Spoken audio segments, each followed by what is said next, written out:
The day we never wanted to see come. It's here today. Thank you, number 62. This is Eagles Talk A2D. You love the Eagles, let me get a hell yeah! You love the Philadelphia Eagles, let me get a hell yeah! Philadelphia!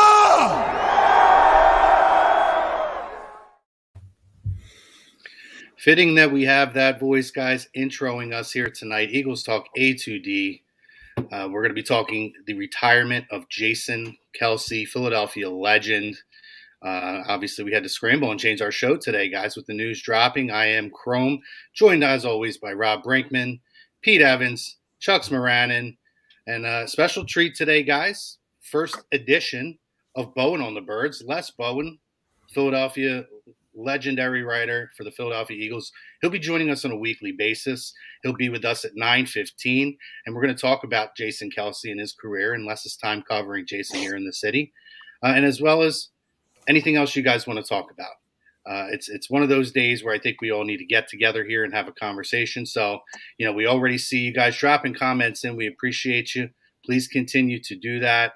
And in the meantime, guys, let's pay some love to our sponsor, Baggio's Bread, located in Mount Laurel, New Jersey, home of the best stuffed breads, tomato pies, sandwiches, cutlets, and meatballs. And if you go in store and you let them know A2D sent you, you're going to get 10% off of your purchase. So make sure you let them know the fam here at A2D sent you and enjoy some phenomenal food. But let's dive right in, guys, to the topic at hand. Our opening poll question brought to you by Baggio's. Jason Kelce will undoubtedly be a first-ballot Hall of Famer. Agree, disagree? Again, in the chat, guys, drop in your comments. Let's share your memories, everything that you have here. Don's already in. What's up, Don? Appreciate you joining us here. But let's just go around the room. Rob Povey, a bittersweet day for the Eagles fans. Instant Hall of Famer. Love it. Rob Brinkman, why don't you kick us off here, buddy? He's going to be a Hall of Famer. Whether he gets him the first time or not, I don't really put too much stock into that. I mean, T.O. had to wait like 3 times to get in. I don't really put much stock in the first ballot. But he's a Hall of Famer. I mean, what's he got? 6 first-team All-Pros. He's got a ring.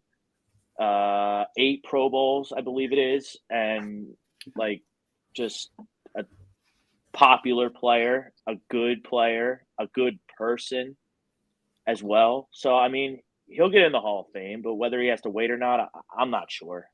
I don't know.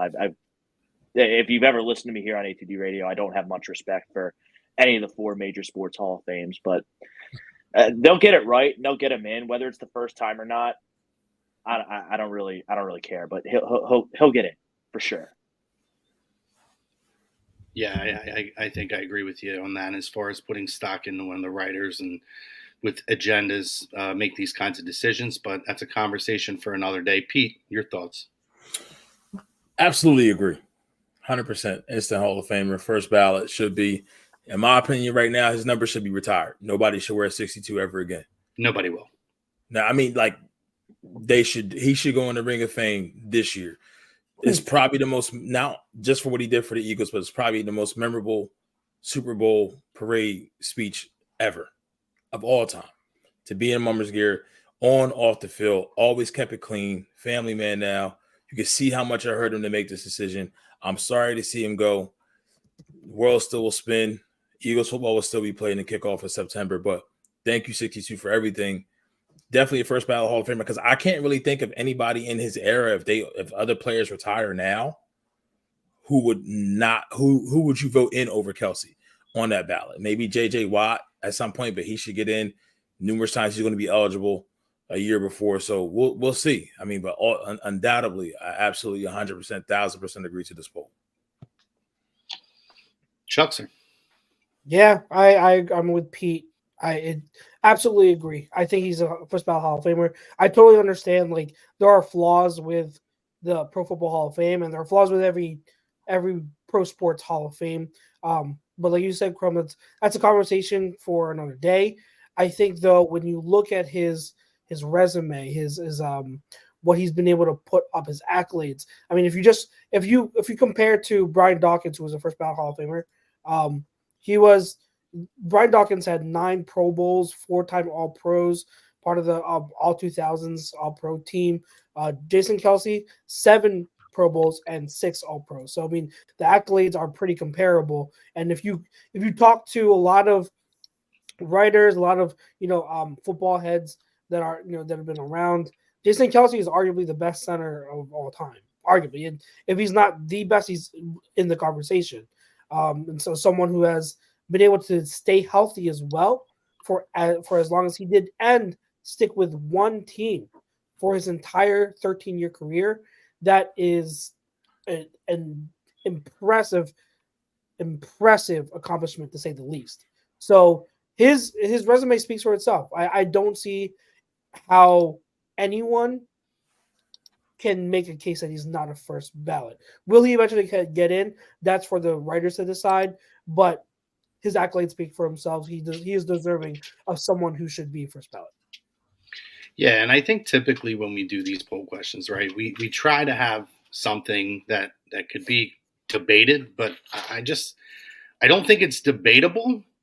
But it's something that this is where the conversation should start. It should start with Hall of Fame conversation, because when it comes to Jason Kelce, that's the level that we're at. That's the resume this man put forth.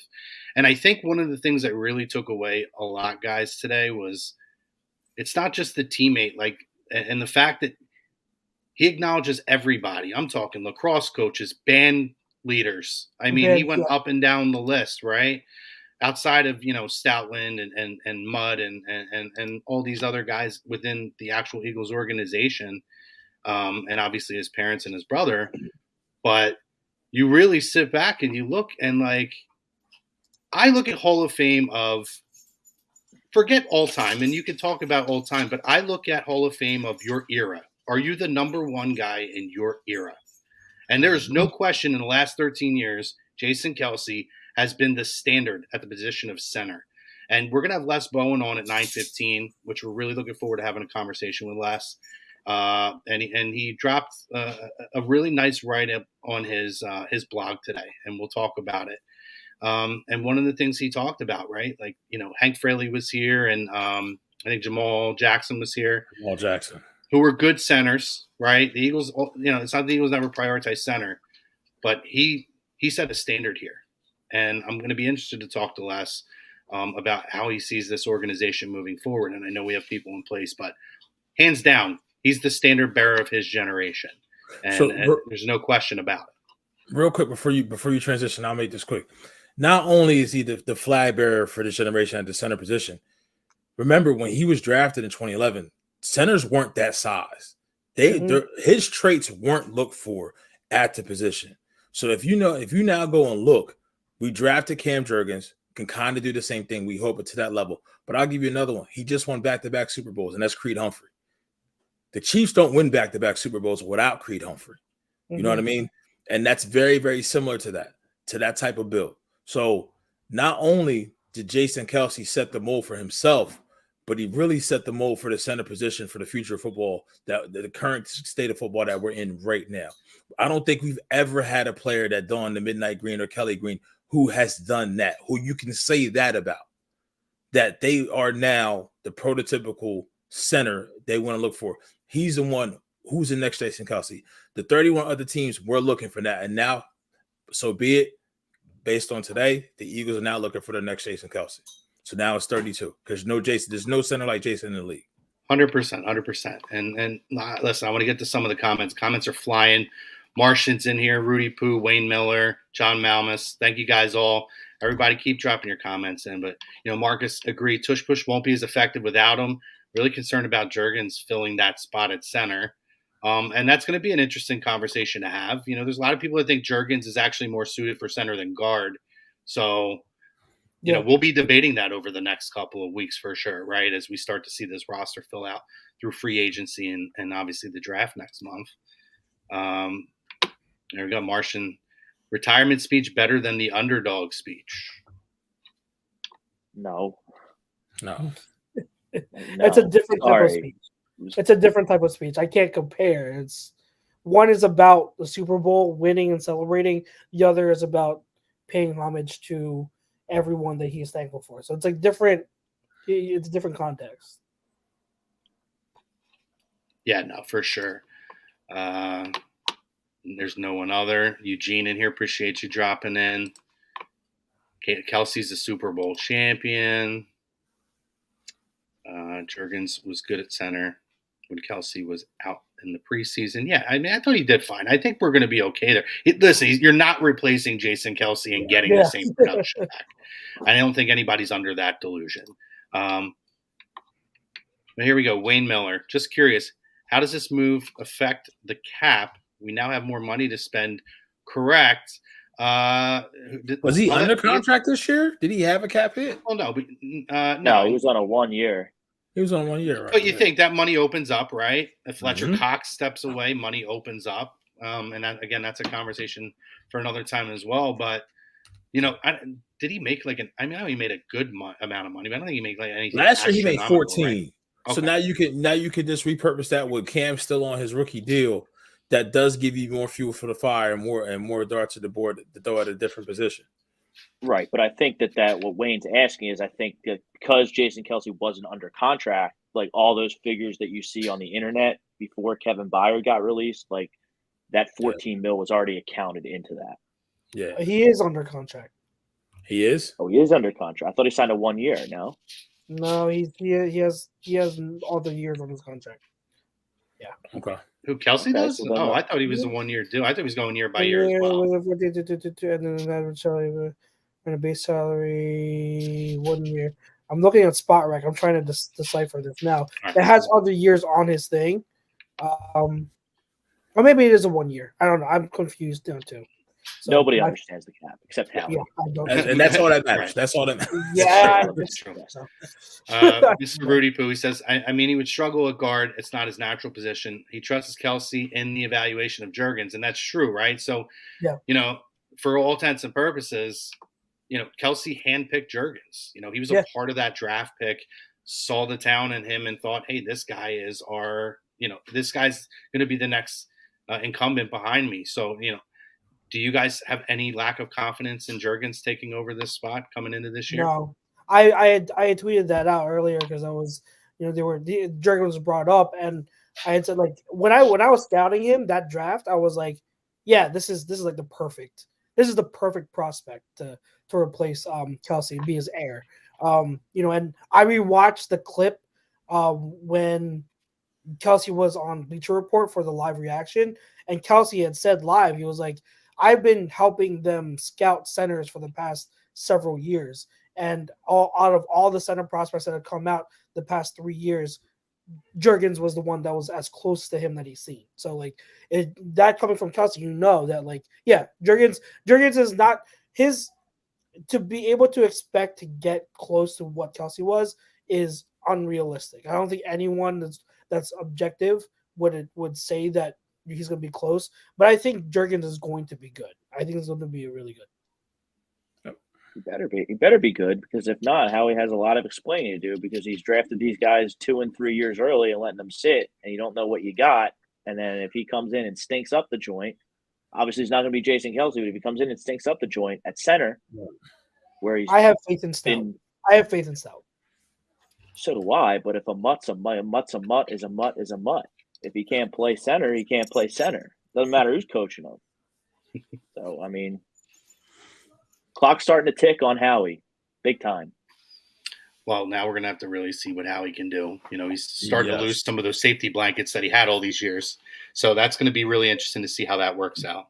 Not just Howie. It's the whole. It's the coaching staff. I think it's a very very thin wire this year for Nick Sirianni. Yes. Brian Daly, what's going on, guys? Man, I couldn't watch the whole retirement speech. It was tough. It was a tough watch, guys, in a good way. It was like it was hurtful, but we're going to be having Les come in shortly. Just waiting on him, but let's hit another comment or two before we show a little love to our sponsor here. Kelce had been scouting Juergens for 3 years before he took over. He was handpicked for a reason. I'm going to be interested to see how this affects Jalen Hurts going forward. Very interesting to see. Anybody have any thoughts on that? TBD, man. There's another guy that has a better step up next season. He didn't have a good season last year. I don't care what anyone says. I know everyone loves him because of the Super Bowl, but he did not play good last year. He has two C- seasons. I think he has 2 C- seasons under his belt and 1 A+ season. Which one is it? I'll probably give him a C+. I don't know if I'll go C-, but everybody has to step it up. Yeah, I'd say C+, B- last year. I don't think it was bad. It wasn't great, but I don't think it was bad. You're not paying him to be like, you know what you're paying for, right? With him. Yeah, that's true too. But you paying the going rate for a franchise QB in 2024, so I mean, you can't underpay him. I get what you're saying. Don't get me wrong, Brinks. I completely understand, but it's not like is he a franchise quarterback in 2024? Yes. Yeah. Okay. Little love, guys, to our show sponsor here, Baggio's Bread, located in Mount Laurel, New Jersey. Let them know we sent you in. 10% off your in-store purchases. So make sure you guys take a stop by Baggio's Bread. If you're just joining us, appreciate you guys coming in. We're having a conversation about Philadelphia legend now. Surefire Hall of Famer. Undoubtedly, number 62 will never be worn again. The man, Jason Kelce, a day we never wanted to see come. We hoped we'd maybe get one more year with how things ended last season. Anybody have any thoughts on that while we wait on Les to join us here? Any thoughts on, Kelce making that decision? I know he was torn. It wasn't an open and closed decision here on coming back because the last season left a bitter taste in his mouth. Anybody have any thoughts on that? You don't want to see him go out like that, in that way, wild card weekend. But at the same time, I don't think that the initial push to come back, I think, is there to still want to play. It's not getting ready for training camp. It's not getting ready for OTAs. Week 1, he'll probably feel good. Week 2, he'll probably feel good. When you start to get to week 9, week 10, that's where I think he started to realize, like, this isn't it. Maybe I just don't have these 17, 18 weeks in me, and I can't really give it 100% of my all anymore. So It's definitely tough. You can see the passion is there. You can tell. I just think that's what it is, man. Initially, you like, all right, cool, I can do it. I can still do this. And for him, he can still play at a very, very high level. It's just we've seen it now with New Heights, that window that is being so much more transparent to what him and Trav go through from that time frame, and then the documentary on Amazon Prime. Like, he can only sit in one position to play with his kids for so long. And this dude, don't get me wrong, 13 years in the league, drafted in 2011. I think maybe outside of Brinks, me, you, and Chucks are older than him. Yeah. You know what I mean? Like, he's still a young dude. He's 36. Our guest is here. Looking forward to this. And again, brought to you by Baggio's Bread. It is Bowen on the Birds. Hey, guys. Welcoming our special guest, legendary Les. Philadelphia Eagles beat reporter, and still putting out a heck of a blog. Les, I checked it out today. Les Bowen, welcome to the show. Eagles Talk A2D. How are you tonight, Les? I'm great, guys. I am definitely older than Jason Kelce, but I understand what he's going through. I retired, and it's kind of weird, to tell you the truth. You still feel like, I can still write, but I don't want to go through all the crap. I don't want to get up on 2 hours sleep in Dallas and have to get on a plane and then go to a noon press conference on Monday and, write all day. And, at some point, you've done that a long time. And, same with him. With him, it's more physical, I guess, than it is for me. But he's done this a lot, and he's been through – there was one year – he had some kind of bursa sac thing in the back of his leg, and his whole leg was black the whole year. 13 years of that's a lot. Really is. It is. And it's crazy too, Les, when you watch the documentary on Amazon. It's crazy when you watch him on the field on Sunday and the way he gets around and moves around and how aggressive he is, right? But then you see him kind of in the downtime and during and off season, it's rough. It's a beating Yeah. to you.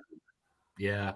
You know, it's being a lineman in the NFL is you really have to have a certain mindset. And for instance, Danny Watkins was drafted the first round, the year that Kelce was drafted in the 6th round. Which is crazy. Danny Watkins had physical tools that Kelce could never even dream of.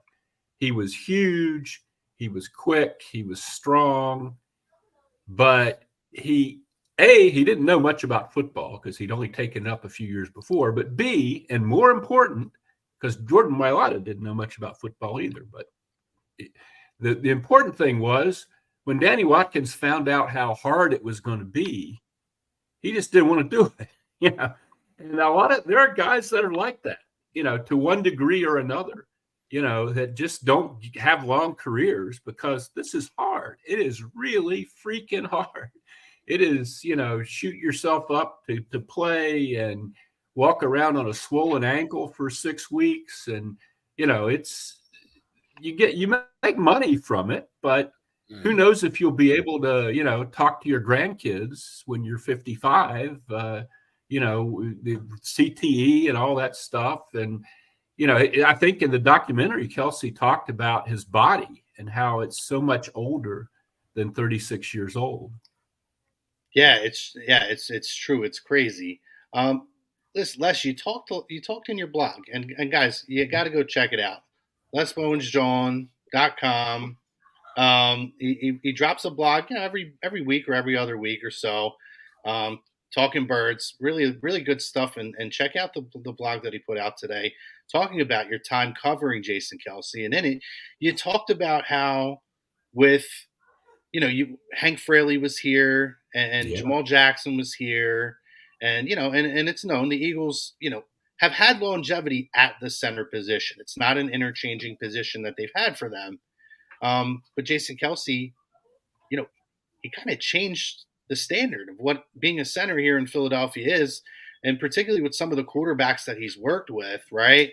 And I guess the style of play, and Pete was on here earlier talking about how he his skill set is so unique at the position at a time where the game has really evolved. Going forward, how do you see this affecting the Eagles? Like, do you think Cam Jurgens is going to be able to fill in that position? And how could this affect Jalen Hurts going forward? That's a real good question. It's one that sort of isn't getting a lot of attention today because we're talking about the emotions of his retirement and his speech, which was so incredible and all that. But once we get past all of that, there's a very real element here of replacing a Hall of Fame player, which is so hard to do. Almost any time you've got a Hall of Fame player, the next guy up, even if he's competent, isn't as good. It's hard for the team to be as good. You know, it's just, I remember when I was really young, I was doing a little bit of Phillies coverage for the Daily News, and Mike Schmidt retired in 1989. I was doing that then, and I went to his retirement thing. And, you know, the Phillies had, much like the Eagles with Kelce, they had a lot of plans about what they were going to do when Mike Schmidt retired. They had a guy, Rick Shue was his name, that he was going to, you know, he was going to step in there. Well, you know, he was Rick Shue. he wasn't Mike Schmidt. And Cam Jurgens, second-round draft pick, he's done reasonably well at right guard. He's been hurt some. He'll step into that spot. They have to find a right guard now. I don't know if it'll be Tyler Steen or what they're going to do, but they're not going to be as good up front. They're just not. I mean, nobody's Jason Kelce. Cam Jurgens is not going to play, at least this coming year. Maybe he will, you know, I don't want to say that he can't possibly play as well as Jason Kelce, but this year, no, he's not going to be Jason Kelce. And the unit overall, you know, Kelce's brains, his ability to diagnose things, and all that leadership that he provides is all going to be gone. And they're looking at it at other positions too. Fletcher Cox probably is going to be gone. And unless they want to bring back Brandon Graham in like a ceremonial role, which is what he wants, but we haven't heard them say they want that, he's going to be gone too. And it's going to be a whole different deal with the leadership in the locker room and a lot of the production on the field. And it feels a little bit ominous to me, frankly. It doesn't feel like something that's, that you're going to moving forward to something better, I guess. Yeah, 100%. Any of you guys want to ask us a question here? Yeah. First off, Les, have you ever voted on the Hall of Fame? No, I'm not Paul Domowitch is the only Hall of Fame person for Philadelphia. So you can address your concerns to P. Damo, but Kelce's got to be a Hall of Famer. I don't know. People say first ballot. That's hard to predict. It depends on who's up that year. I don't know that he'll be first ballot, but I certainly think he's a Hall of Fame. 6 times All-Pro. My criteria is, were you one of the best at your position for a long period of time? And he certainly was. There's no doubt about that. And that's what I said, Les. I think if you're the standard of your generation, you're a Hall of Famer. Yeah, absolutely. There's no doubt about it. Sometimes positions get a little screwy. Right tackles have had a hard time because they put the left tackles in the Hall of Fame. But no, Jason Kelce is a Hall of Famer, I think. Chuck, sir? Yeah, Les. I mean, I did have before I asked the question, when did you stop covering the Birds officially? Well, that's a good question. Yeah. I retired from the Inquirer in the summer of 2021, but I did some work for the Associated Press that year. So I was still down there at least once a week in 2021. Then in 2022, I did some columns for NJ.com. And they abruptly cut that off in the middle on the bye week, actually. But, first half of 2022, I was down there. And then they went to the Super Bowl, and I wasn't there. And that was hard to deal with. I mean, I don't regret retiring. But if I'd known the Eagles were going to play Andy Reid in the Super Bowl right after I retired, I probably would have stayed for a little while longer. But, I was not down there much this year. I had one freelance story I did that I was down there for. The way the Eagles do it, I don't know if you guys know, but unless you're affiliated with an outlet that they credential, you're not welcome. Even though I covered the Eagles for 20 years, like today, they sent me a text in the morning saying, hey, there's going to be a Jason Kelce press conference this afternoon, RSVP if you want to be included. So I RSVP'd, and I got a text back saying,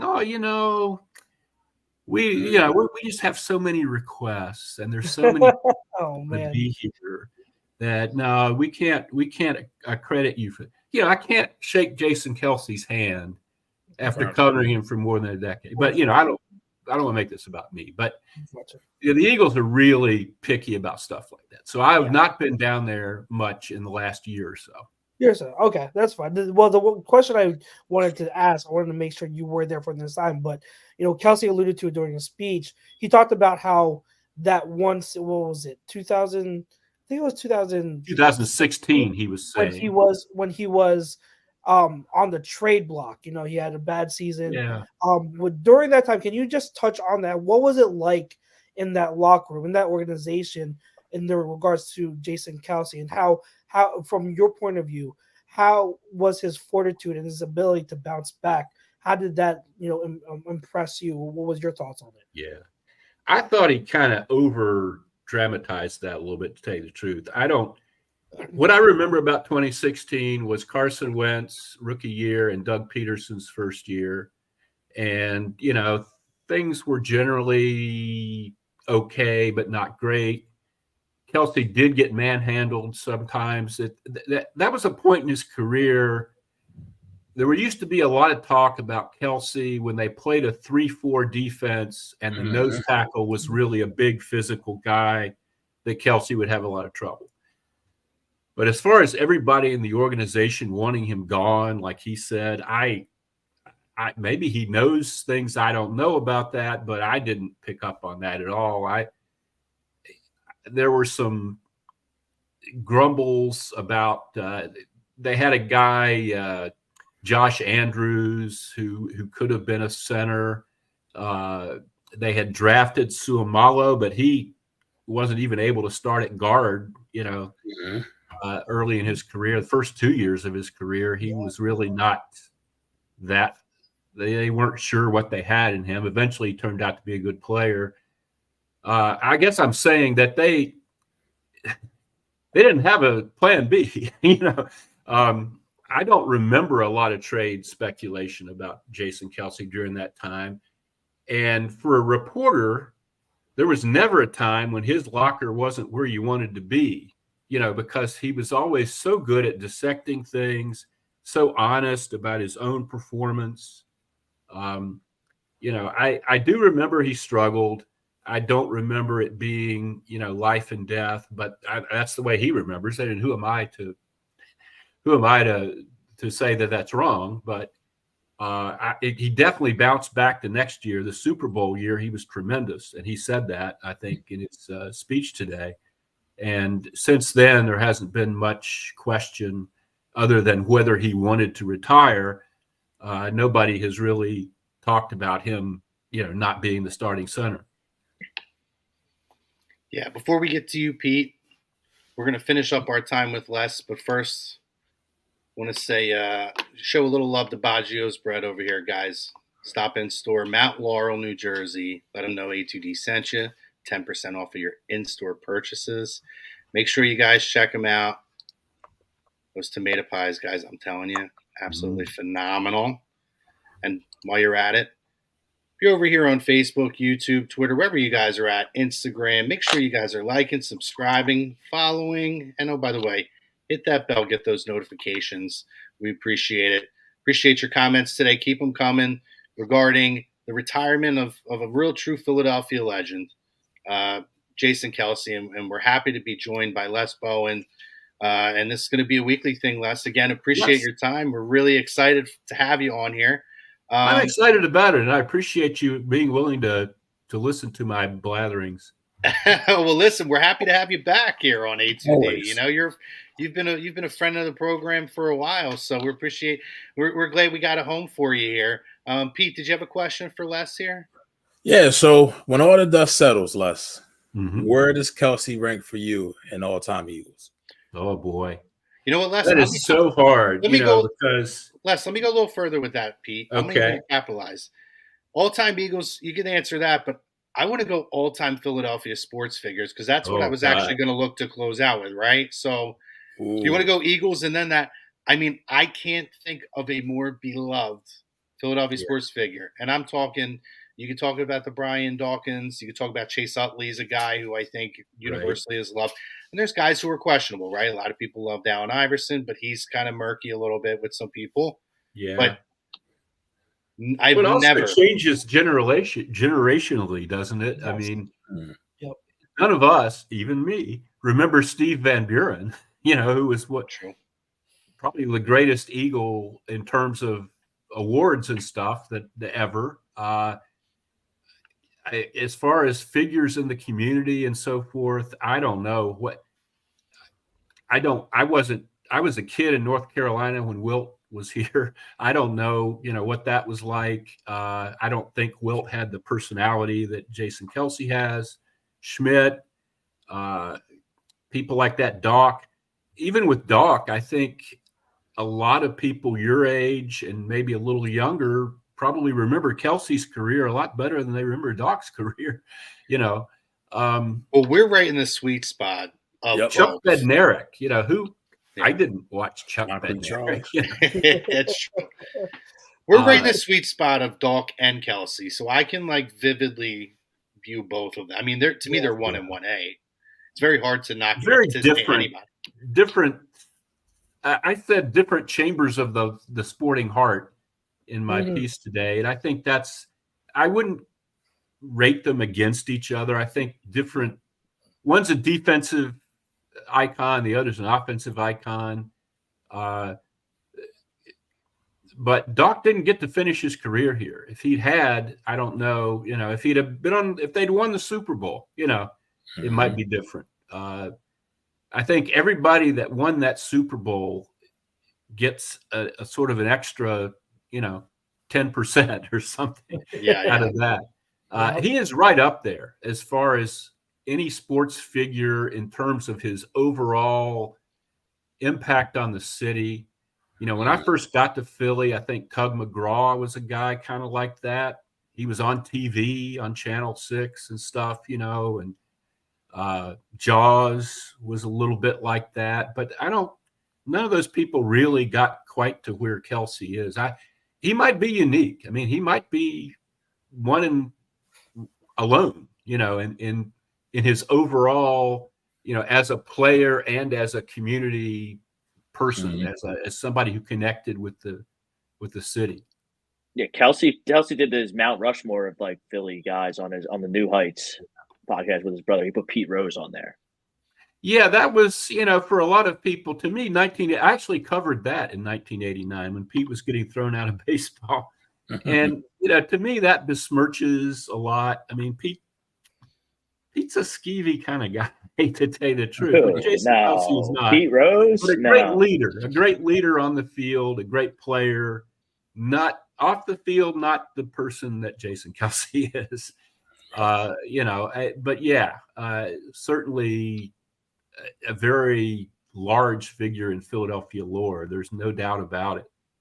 That's a good name, but I can't think of anybody quite in that realm as with Kelce, other than Doc maybe. But for one thing, the Eagles are, it's hard for a Sixer or a Flyer or a Philly to be quite what a transcendent Eagle really is in this city.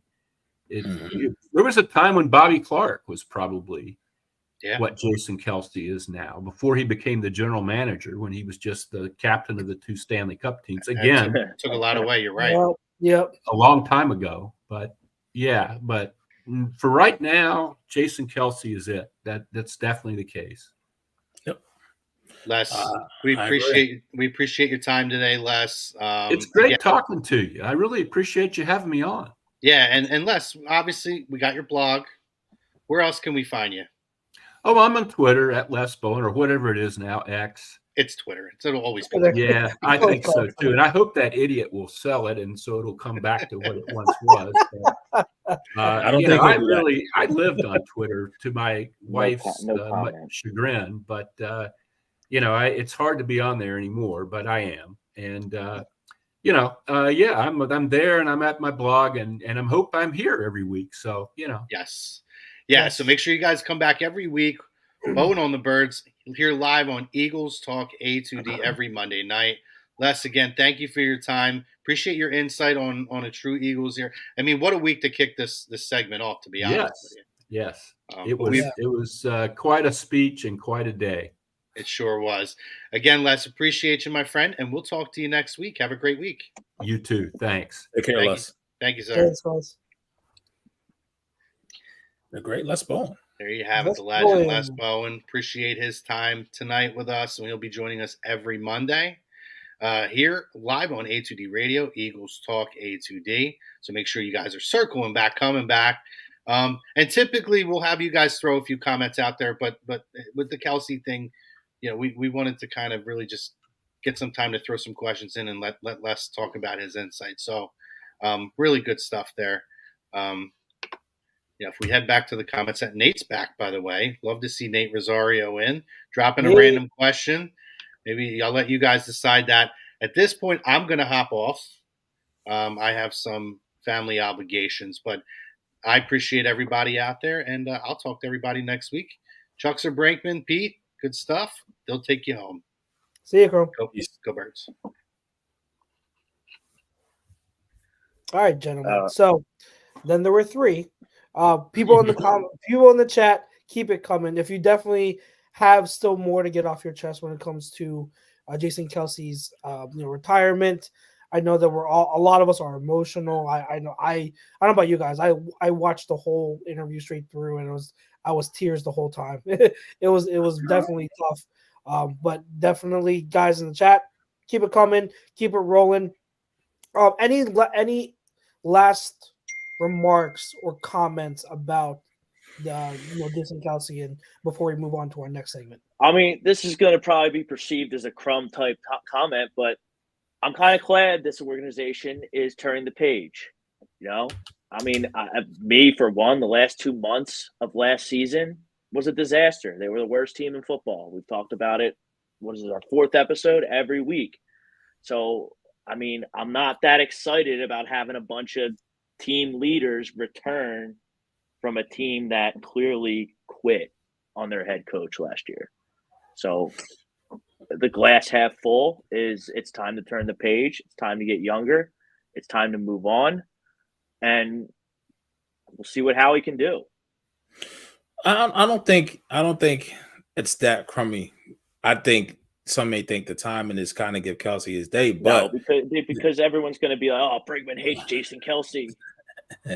There's a lot of truth in what you're saying. Like, I think it was a comment that we saw that was started regarding Lane. I think Dynasty just put it in a little bit ago. That with Lane returning, this one right here, Lane will be back, but drafters replacement with either the first. So I think it's truly how he can't hold his grasp onto what makes him comfortable. I think one of us said it earlier. His security, his safety nets are they're gone by the wayside. So now let's see if you could do it again. Who's your next Lane? Who's your next Kelce? So it's the end of an era. They're really in a transition, right? They're in transition for what they won Super Bowl 52 with until now. And like these guys were gonna get older. Father Time is undefeated. You know what I mean? So these guys are getting up there. So if Kelce's 36, Lane has to be 34, 33.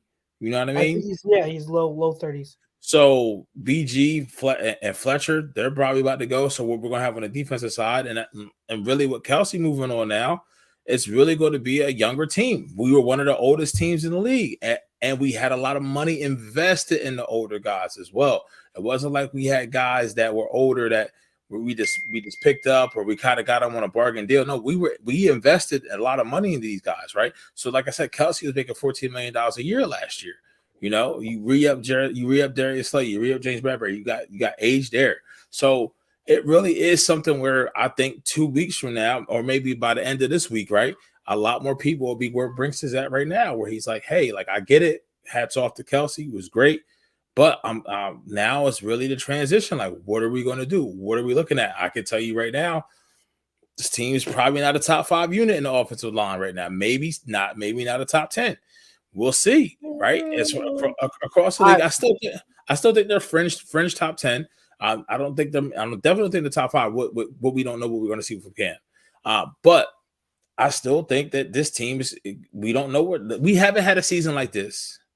Right, we haven't had a season like this where we really are going into without any expectations since 2021, 22. So it's been about 2 or 3 years. You know what I mean? And I think in those type of seasons, what we're leading into is something that we always come to find the most shocking. You get the most out of it, right? Breaks, like you get the most of return because you really don't have any expectations. That's where you can really appreciate a player that may exceed your expectations. You may see grow. Or a player that kind of has been kind of on the fringe, like maybe, for instance, the Kobe Dean. Let's say he does have a breakout year and he has 85, 90 plus tackles. Probably chances of that happening, not that likely. But what I'm saying is now you don't have just lost to the Super Bowl. You were up by 10, should have won the Super Bowl. You're coming off of what Brinks just said, a big old collapse. So now it's just a different mindset this team's going to enter the league with next year. Hey, come on, Marsha. That's not true. I'm fair. I'm fair. I think that I can't stand the stickers, but I'm all for youth movement because like when you have players that are older and you try to hang on to them for too long and they start to decline and like they start to be a depreciating asset to the point where you're not getting the return on investment, right? ROI. But I disagree with the whole like they quit on their coach thing. Because if they had quit on their coach, they wouldn't have been played well. Cox arguably was the best defensive lineman on the defensive unit because everyone else disappeared. Cox was, out of anyone, he was the one that was still kind of like playing well to a degree. And then Jason Kelce was still Jason Kelce. He was still a top 2 center in the league. Like he was still an all-pro. So that was playing at an all-pro level. So if he had quit on his coach, he wouldn't be playing well. Okay, so now BG, you can argue about BG, but also he's a rotational player now. He's not like a starter. He comes in there on certain occasions. He's not playing all snaps. So it's not like these guys they quit on the coach to the point where their play is declining and they're lazy and they're not playing all out. No, like they were playing at a high level. So I don't agree with that sentiment, but I do agree with the fact that, hey, we've got to move forward. We've got to get younger. I get that. There was another comment here I definitely want to get to before we get into our other segment. Mr. Rudy Poo, before we got into the segment with Les, he said, "I'll tell you what, fellas, I didn't like not seeing his teammates at his retirement conference. Where are the locker room leaders?" I think with it being the off season, not everyone lives in Philly, so I think you got to keep that in mind. Like they're not all local. All right, Jason Kelce is one of those guys that they stay local, that they live here. But a lot of the players, they don't live here in Philly. So, and I'm guessing that also part of it, not all of them knew until maybe the last minute. So, I wouldn't read too much into that. If they could have been there, I'm sure they would have been there. It's their time. It's their time. Like they can be wherever they want. They cannot be there. I don't know. That doesn't say anything about this team's leadership or anything about this team. And I think they also know Kelce too. Like he probably, to have that much attention drawn to himself doesn't strike me as something that he would be to have his whole team there. You know what I mean? Yeah. Especially if they just made time. Obviously, I think the Hall of Fame speech eventually when it comes, a lot of ex-team to be there. But something like this in the first week in March, it's not exactly. And then Nikki does ask, do you think he'll go into coaching or go into commentary? I think he's going into the media. He already has his podcast. I know he got interviewed by which network interviewed him? Do you guys remember? All of them. All of them. All of them did? Okay, yeah. So everybody wants him. Yeah, Fox and ESPN, that was mentioned in the headline. But if they want him, everybody wants him. Yeah. All right, guys. So we'll keep the comments coming. Definitely, I definitely want to spend some time on our next topic. But before we do, remember, just a reminder: hit the like, hit the subscribe, get your notifications up so you know when we're coming live. But let's touch on the NFL Combine real quick before we head out of here, because it was definitely a noteworthy combine especially for one position, guys, because this wide receiver class is absolutely stacked. There are so many good wide receivers. I think we all agree on that. So knowing the Eagles and their need at wide receiver 3, our original poll question for this game, for the show before the retirement announcement came was Xavier Worthy. Should he be considered as a draft target for the Eagles? Now, Xavier Worthy, a Texas wide receiver, he set the record for the 40-yard dash at the combine, ran in 4.21 seconds. You watch that live, he's flying like, oh my god. So like this guy, and you watch his tape, he's flying out there. I know there are a lot of analysts that draw comparisons to DeSean Jackson with him because of the deep threat ability. So if you're looking at Xavier Worthy, would you want the Eagles to target a guy like that, knowing that there is a need at wide receiver 3, knowing that they tried so hard to make Quez Watkins work, and Quez Watkins being that deep guy to stretch the field? Do you think Xavier Worthy should be taken? And this is with knowing that you're probably going to have to get him with either a late first, which is, I know that's like, or the early second pick, or you have to get him in the second round. That's most likely as of right now where his range is going to be. So would you be down to target Xavier Worthy with like a late second, late first? I mean, if you trade back, or would you be good with getting him with your second round pick if he's still there? Is him being there, or any other wide receiver, is taking wide receiver that early too early for you when you consider all the other needs? Pete, let's go with you first. I wouldn't go out my way to do it. 4.21 sounds cute. We definitely need a wide receiver 3. I just don't know. I don't know what you already have in that room between AJ and Devontae. Because unless if they do take Worthy, I would try to play him more on the outside, because my whole thing is I'm trying to free up Devontae to get him. I need him to be mobile. I need him to be all over the place, in and out the slot. Don't need to be on the boundary. If you get that with Worthy, now you got speed similar. You got speed, and you got a deep threat. Obviously, AJ's a deep threat, and now it's just a different type. Will it help? Definitely, for sure. If it falls to you, it falls to you. But I mean, I'm not going out my way to do it. That's just me. They can feel completely different about him, where he's at on their board. You know what I mean? So they haven't had one like that since DeSean. Yeah. You know what I mean? Great. So, what do you think? I mean, I like his teammate, Adonai Mitchell, way better. Oh, yeah. Point. Well, I don't know. I'm a point noted. Best player available. Right. I don't care what position they play. The team needs, that's for free agency. You need to build a stable of young talent by picking the best person available. If they deem Xavier Worthy or Adonai Mitchell or whatever other receiver, the Leggett guy is getting a lot of press right now from South Carolina, who's huge. It's just like a total, all these guys are 6'3", 6'4", and 210 pounds now and run 4.3s. But I'm not getting too excited about Xavier Worthy. He ran a 4.21, which is set the record. Good for him. He's probably gonna be a first round pick now. Made himself a lot of money. Always love seeing guys get their bags. But all these guys that ran right behind and run these 4.3s, that's flying as well, as Chuck's put it. So 4.21, it's cute. But I mean, this team, I've been, since this show started, I've said that wide receiver is a very underrated need for this team. I know the defense was complete garbage last year, but I don't know. Maybe I'm misguided on Kellen Moore, but I feel like he's gonna want to throw the ball. And no, I don't think you. Because I think this team really, they miss in the wide receiver room. They miss somebody like a Deontay Johnson. You know what I mean? That really operates in those close quarters. They miss somebody almost like a Keenan Allen-esque. That intuitive. I know Smitty can do it, but Smitty's also a little bit more explosive as well. I want to use him elsewhere, but it definitely doesn't hurt to have as many tools as you can have and weapons you can have on offense. You know what I mean?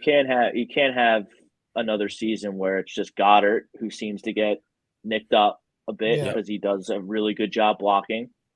And past AJ and Devontae, there was nothing for Jalen. Yeah. That hurt Jalen.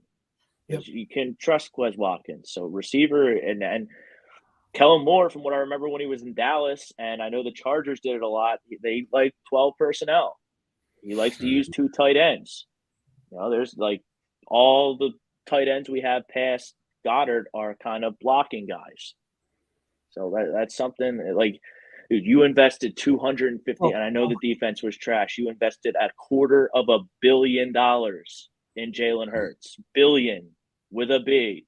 So you need to do everything in your power this offseason to get him back to the A+ form he was when they lost to the Chiefs in the Super Bowl. Because $250 million and his performance last year, I know Chuck disagrees with that, but it's not good enough. If Jalen Hurts plays like I didn't say last year, I didn't say it wasn't good enough. I said he wasn't bad. I don't think you have a lower grade. I said C-, and you have a lower grade than me. And that's fine. But he had way too many turnovers, way too many fumbles, and I didn't like his attitude down the stretch. That's not franchise quarterback stuff. So you need to do everything in your power to get him back to an MVP form. Because if he has a season like he did last year, the Eagles are going to be in some serious trouble, and we're going to be looking at the scouting combine and pro days and stuff like that, and you could potentially be looking at quarterbacks, which isn't good. So if you need to get a new toy for Jalen Hurts to deepen that receiver room, I'm all for it. So for me, when it comes to Worthy, right now I give him a second round grade. So therefore, if he is someone you're looking at in the second round pick, I'd be for it. First round is too early for me when it comes to Worthy specifically. Now, Brinks, the guy you talked about, AD Mitchell, that's a guy. If they take him in the first round, I would have no problem with. No problem. Again, like this is we touched on it last week, Brinks. Like it all depends on who's there. How does the board fall? Take the best player available at any position of need. So if whoever is graded highest and if they're at a position of need, take them. And if AD Mitchell is the guy that's there, go ahead, do it. Absolutely do it. So I have no problem. I think that if though you can, with how stacked this wide receiver class is, you can get a really good wide receiver who can be your wide receiver 3 off the bat and develop into a starter. You can get a guy like that in the third round, maybe the fourth round if someone falls. But like Pete, I don't know if you've done any work yet, but man, there's so many good. It's deep. I haven't gotten into it extensively, but it's deep. It's about to start. So yeah, the CBS mock draft that came out 9 hours ago has Xavier Worthy going 28th to the Bills. I mean, they need it. I wouldn't take that. I wouldn't take him that for that. But for them, listen. If Josh Allen can just throw it up and you go get it, that's the guy you want to do that. Yeah. A few more questions.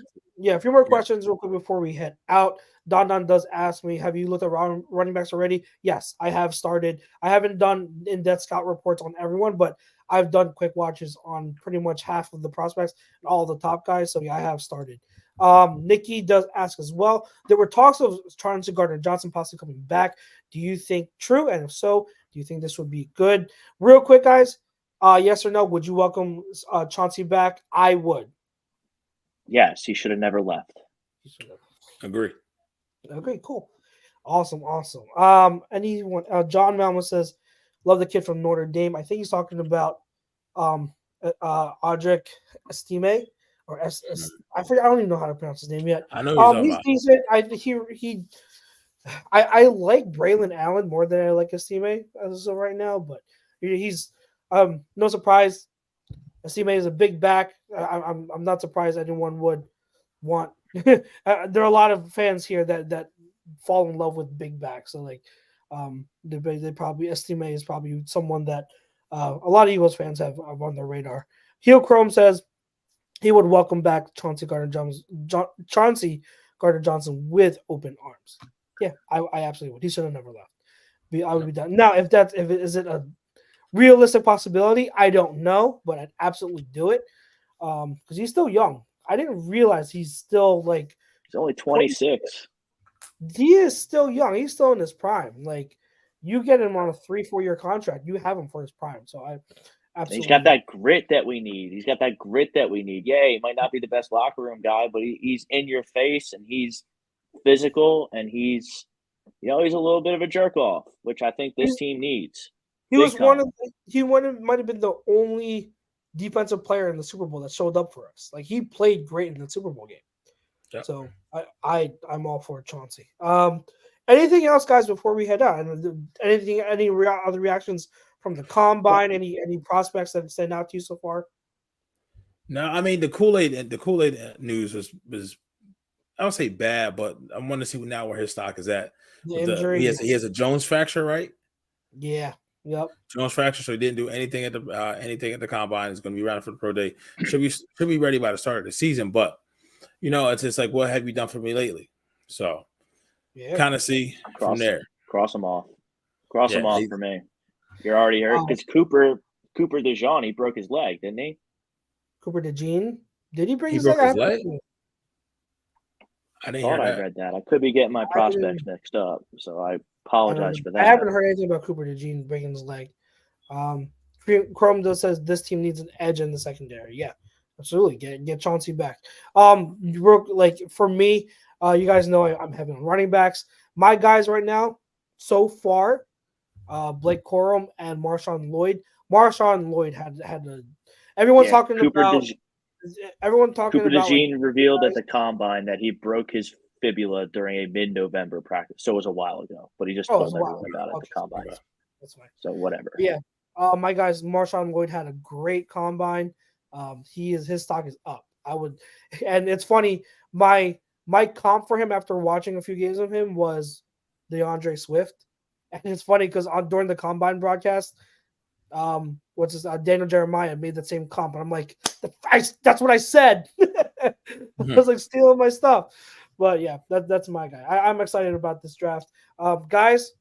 Great show. Thank you to Les. Thank you for Chrome for coming on and hosting. Thank you for all of you guys in the chat for coming on again with us on Eagles Talk.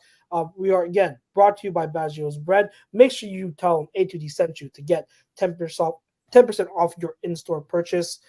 Make sure you catch us every night, guys. A2D has got a great show every single day for you. So come back, come talk sports with us. We've got a lot of sports going on, a lot of shows, great shows going on. So we appreciate your support. For myself, Chucks, for Pete, for Brinks, for Chrome, and all of us at A2D, we love you. We'll see you next week, same time, same place. Peace out, guys. Go Birds.